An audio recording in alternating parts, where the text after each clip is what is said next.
Sampurasun Kesadayana. Kesempatan ini saya ingin coba bahas tentang Satria Piningit yang berkunjung ke tempat Ratu Adil. Satria Piningit berkunjung ke tempat Ratu Adil, gitu. Nah, seorang kesatria yang berkunjung ke tempat Ratu Adil. Jadi Satria Piningit itu saya coba klarifikasi dulu, saya coba disclaimer dulu. Satria Piningit itu adalah seseorang yang berjiwa kesatria atau seseorang yang memiliki jiwa yang sudah terlatih. Terus Ratu Adil itu adalah Tuhan, atau dalam Islam itu Allah, begitu. Nah, jadi siapa orang atau siapa manusia yang memiliki jiwa yang sudah terlatih kan bisa berkunjung ke tempat Allah, begitu. Nah, seperti apa perjalanannya itu? Nah, saya ingin coba jelaskan bahwa ketika Ratu Adil, saya ingin coba dulu jelaskan Ratu Adilnya, karena akan banyak tanggapan bahwa Ratu Adil itu sosok, gitu kan, sama seperti umat Islam kebanyakan. Allah itu sosok, banyak yang menyosokkan, begitu. Sebab kenapa? Karena di dalam ajaran-ajaran Islam ini banyak juga yang beranggapan Allah itu bisa murka, begitu. Nah, saya gambarkan Ratu Adil saja. Ratu Adil itu adalah konsep di dalam kehidupan agar kita mendapatkan keadilan, begitu. Keadilan yang seperti apa? Keadilan yang kita perbuat, kita akan mendapatkan hasil, begitu. Baik akan mendapatkan kebaikan, perbuatan yang buruk akan mendapatkan keburukan, seperti itu. Makanya Ratu Adil itu adalah sebuah konsep. Ketika kita membayangkan Ratu Adil itu satu sosok, ibaratnya kita membayangkan bahwa Ratu Adil itu sosok pemimpin yang bisa membuat negara ini sejahtera, itu. Padahal Ratu Adil itu adalah konsep untuk diri kita masing-masing agar kita hidup tahu. Kalau dalam istilah bahasanya itu karma. Jadi siapa yang berbuat itu kan yang menanggung akibatnya, gitu. Nah, sama hukum sebab musabab, begitu kan. Makanya ketika kita mengenal Ratu Adil, kita akan tahu sebabnya ada bencana, sebabnya kita diturunkan rezeki yang besar, itu kita dapat rezeki, kita dapat kesenangan, atau kita dapat kesedihan, kita akan tahu. Itu adalah bagian dari Ratu Adil. Ada yang beranggapan Ratu Adil itu adalah bencana, begitu kan. Nah, emang iya, Ratu Adil itu adalah bentuknya bisa bentuk bencana. Kenapa seperti itu? Kan harus bisa dijelaskan dan harus ada alasannya, kan seperti itu. Nah, ketika kita ingin tahu tentang keadilan tersebut, bencana itu kan ada dari 4 elemen: air, api, tanah, dan udara. Itu kan elemen 4 itu dari biangnya bencana, gitu kan. Nah, Sementara empat elemen itu yaitu sari manusia diciptakan dari empat elemen tersebut. Begitu.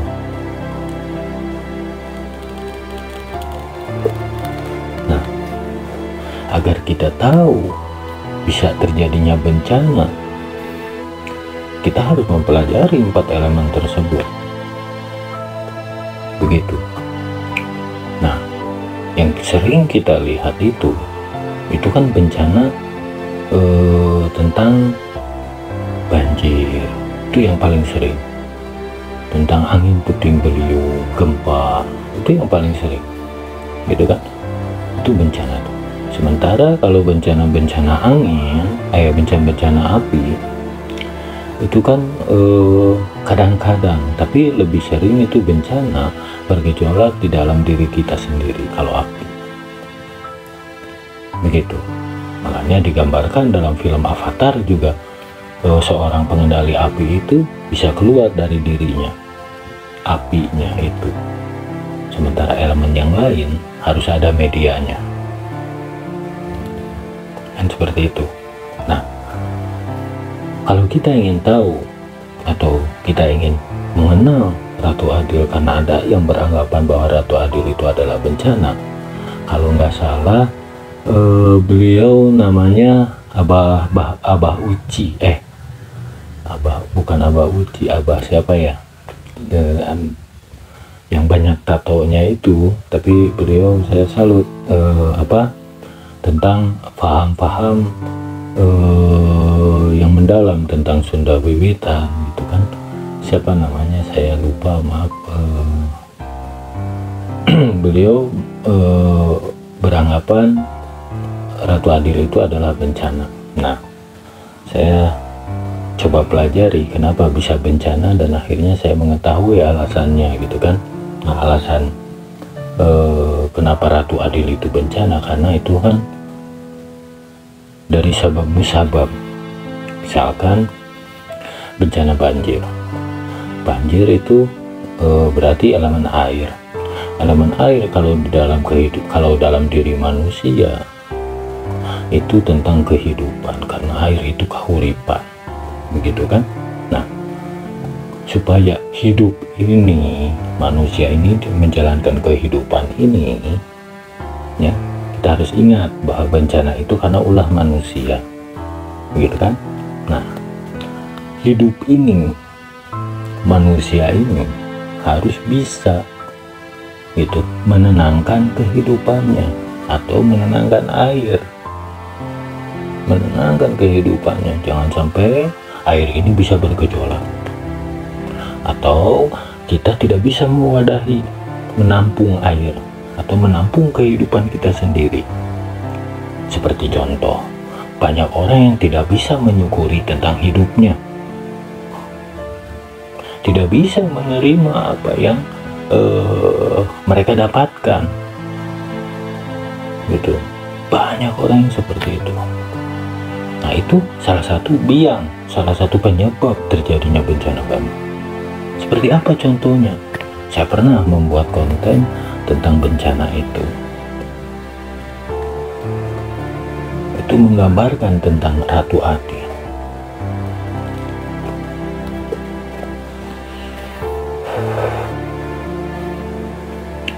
Saya menggambarkan bahwa banjir itu terjadi karena manusia terlalu mengikuti hawa nafsunya, keinginannya.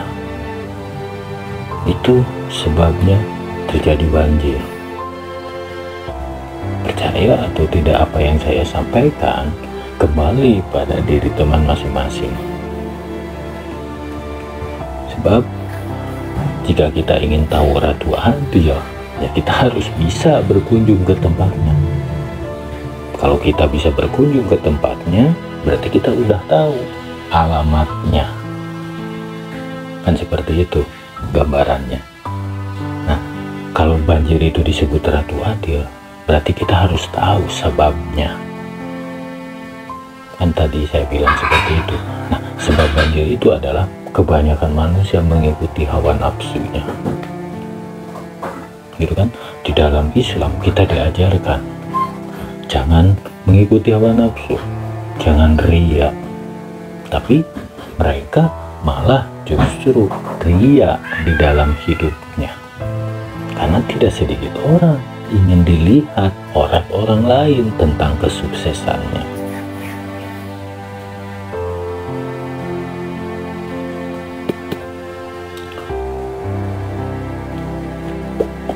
Yang tidak semua orang bisa menerima ketika orang ini sukses.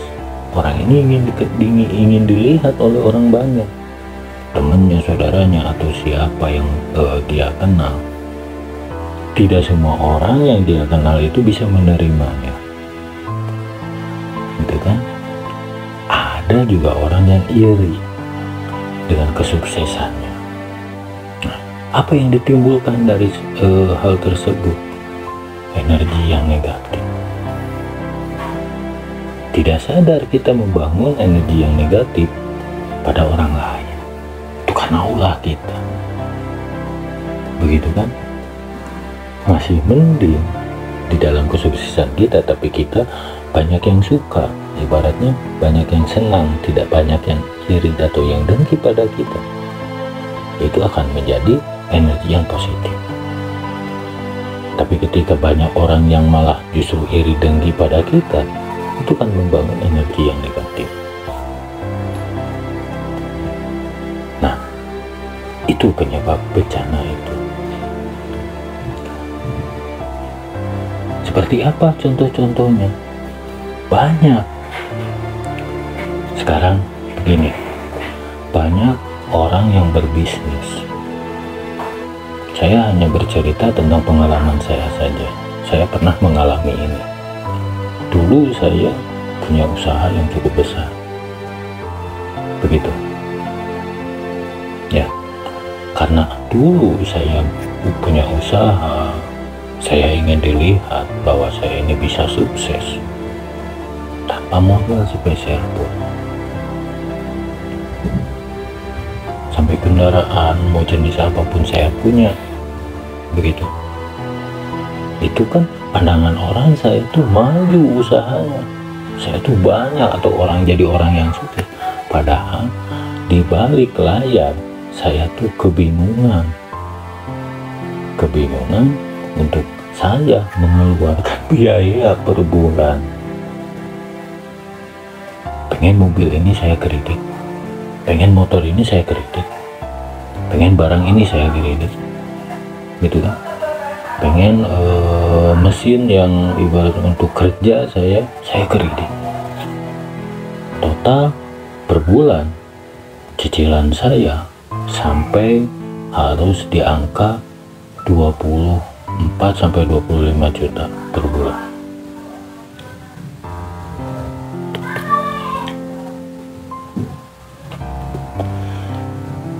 Gitu, per bulan. Jadi sebenarnya banyak orang yang terlihat sukses di zaman ini, mereka tuh hanya jadi budak perbankan.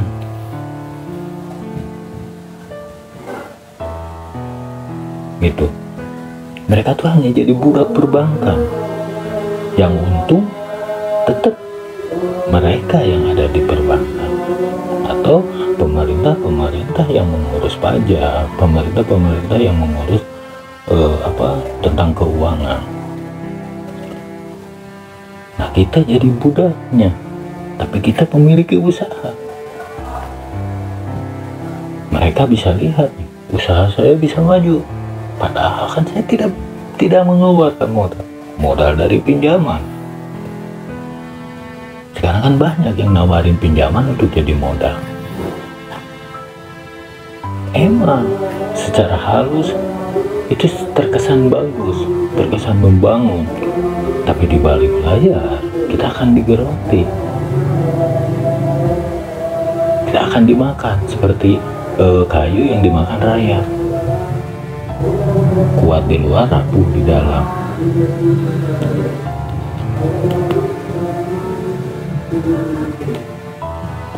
Nah, seperti itu sebenarnya. ketika kita seperti orang yang sukses, orang yang dalam bisnis kita maju, pada pengeluaran kita tuh lebih besar gitu. Jadi kalau menurut saya sebagai orang yang pernah mengalami hal tersebut, saya pelajari di situ. Saya diperingati oleh Yang Maha Kuasa, karena ketika usaha tersebut saya disebutnya maju, saya sering nih lupa diri.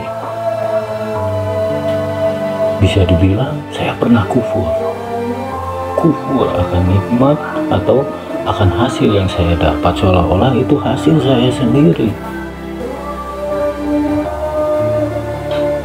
Akhirnya Allah memperingati saya dengan cara buat saya atau usaha saya hancur,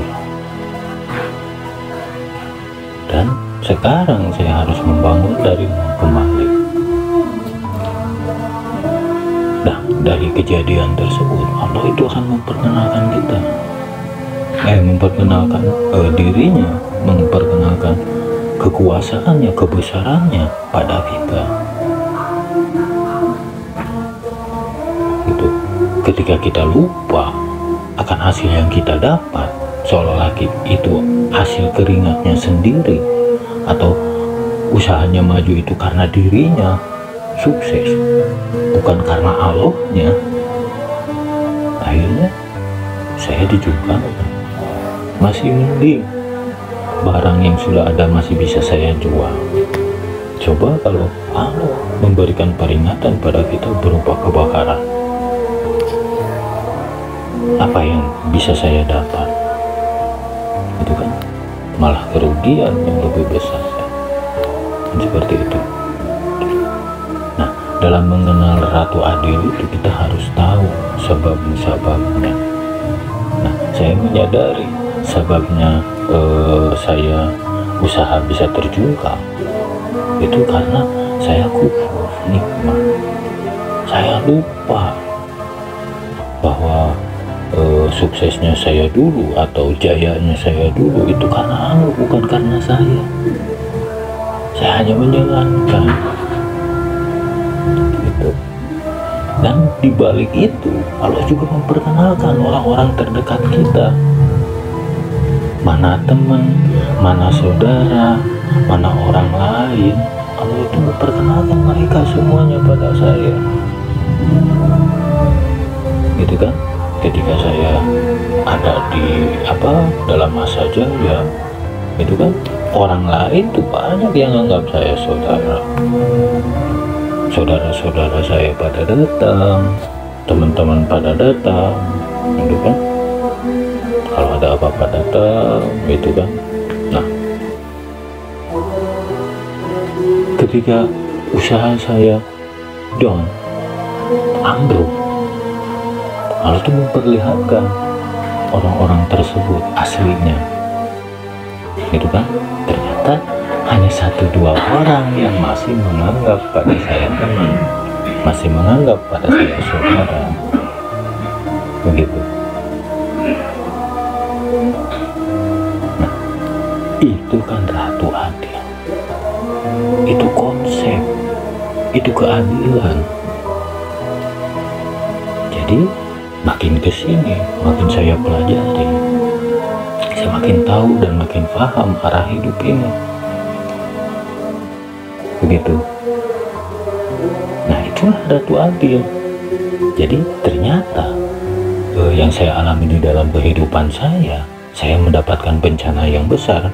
Bencananya seperti apa? Bencana yang tadinya usaha saya maju sampai ambruk, nah itu saya anggap bencana untuk kehidupan saya.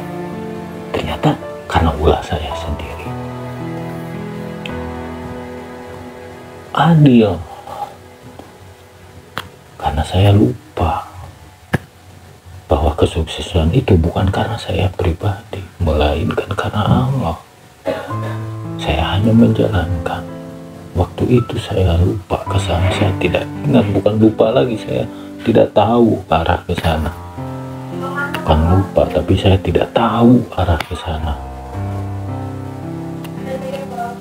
Dan setelah saya pelajari dari pengalaman-pengalaman hidup saya, dan saya bandingkan dulu dengan sekarang, meskipun penghasilan sekarang ini cenderung jauh lebih kecil dibandingkan dulu yang puluhan juta per bulan, sekarang per bulan hanya jutaan lah istilahnya, tidak sampai 10 atau 5 juta. Tapi lebih nikmat yang sekarang dibanding yang dulu yang nominalnya lebih besar.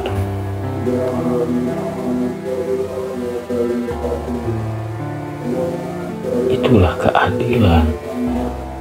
Makanya jika kita memiliki jiwa yang terlatih dan berkunjung ke tempatnya Ratu Adil, ketika kita ingin berkunjung ke tempatnya Ratu Adil, berarti kita tahu alamatnya, kita tahu tempatnya, gitu kan? Disitulah kita bisa mengenal kebesarannya yang disebut Allahu Akbar. Ternyata di balik keburukan yang saya dapat, itulah agar kita bisa terdidik dan bisa menyukuri hidup ini. Sekian pembahasan kali ini. Wassalamualaikum warahmatullahi wabarakatuh.